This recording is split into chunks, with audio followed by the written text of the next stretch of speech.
Hello दोस्तों, हमारी आज की कहानी है पत्नी ने किया सास को घर में रखने से इनकार तो पति ने सिखाया सबक। कहानी पसंद आए तो हमारे चैनल को सब्सक्राइब जरूर करें। बीवी रसोई में थी।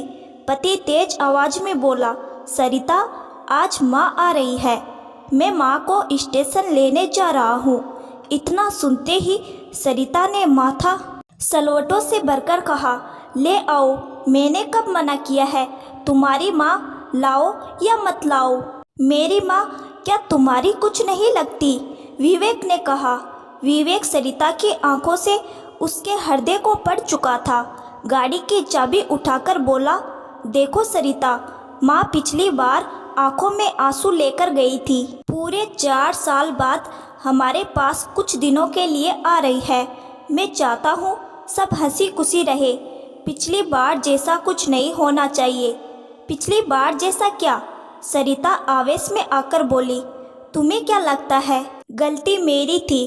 तुम अपनी माँ की गलती क्यों बताओगे? तुम्हें अपनी माँ से अच्छा क्या कोई लगता है दुनिया में? तुम्हें तो हमेशा मुझ में ही खोट नज़र आती है। तुम और तुम्हारा परिवार ही सही होता है, सारी कमियाँ मुझ में ही है बस। मैं इस दुनिया की सबसे बेकार बहू, बेकार पत्नी हूँ। विवेक बोला, सरिता बेकार की बातें मत करो। मैं बस यही कह रहा हूँ, जितने दिन भी माँ यहाँ रहे सभी लोग उनसे अच्छे से पेश आए, उनके पास बैठे, उन्हें समय दे। सरिता गुस्से से बोली, ठीक है स्वामी जी, मैं घर के सारे काम छोड़कर बच्चों की छुट्टी करवाकर 24 घंटे तुम्हारी माँ के पास बैठती हूँ ताकि तुम्हारी माँ को कोई शिकायत ना हो। तुम पागल हो क्या? विवेक ने कहा। जो मैं समझाना चाह रहा हूँ तुम समझना ही नहीं चाहती। सरिता फिर बोली, मैं सब समझ रही हूँ, तुम जो समझाना चाहते हो। पिछली बार भी तुमने सारा लेक्चर मुझे ही दिया था, अपनी माँ को कुछ नहीं कहा। तुम हमारी परवाह ही कब करते हो? मैं और मेरे बच्चे जाए भाड़ में, तुम्हें तो अपने परिवार वाले चाहिए। चाबी मेज पर फेंककर विवेक गुस्सा से बोला, तो यह सब मैं किसके लिए कर रहा हूँ? मेरी एक ही बहन है, उससे मिले हुए भी 2-2 साल हो जाते हैं। बाबूजी के जाने के बाद माँ गांव में अकेली रह गई, लेकिन मैं यहाँ नहीं ला सकता ताकि तुम लोग के जीवन में कोई डिस्टर्बेंस ना हो।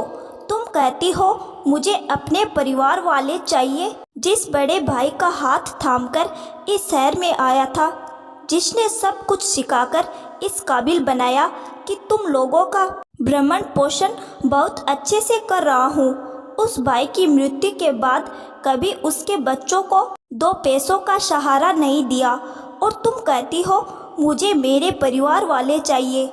माँ के साथ तुम लोग कैसा सलूक करते हो, क्या मुझे पता नहीं?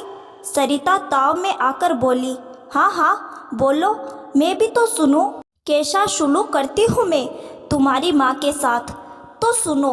विवेक भी आज दिल की बात कहने के मूड में था। अछूतों जैसा व्यवहार बच्चों को पास ना जाने देगा।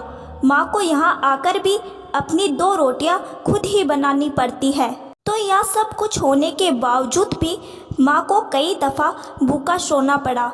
ऐसा क्यों? सरिता बोली, मैंने कभी नहीं कहा तुम्हारी माँ को रोटी बनाने के लिए। मेरा दोष बताओ। विवेक बोला, इसमें तुम लोगों का दोष नहीं है, बल्कि मैं ही अपनी माँ का लायक बेटा नहीं बन पाया। ये जो आज हमारे पास घर, गाड़ी, स्टेटस है, इसकी तुम मालकिन बनी बैठी हो, ये उसी माँ के आशीर्वाद से है। मेरी माँ के आते ही तुम्हारी बीमारियाँ शुरू हो जाती है। आज विवेक अपने मन में दबी टीस पूरी तरह से कह देना चाहता था। विवेक का पहली बार ऐसा रूप देखकर सरिता ने अब चुप्पी साध ली थी। माँ वही दरवाजे के पास खड़ी पहली बार अपने बेटे विवेक को अपने लिए जिहर करती हुई सुन रही थी। माँ की आंखों में आंसुओं का समुंदर उमड़ पड़ा था।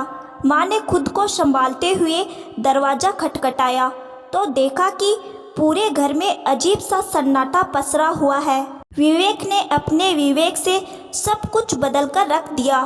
आज माँ को पहली बार लग रहा था कि मैं अपने बेटे के घर आई हूँ।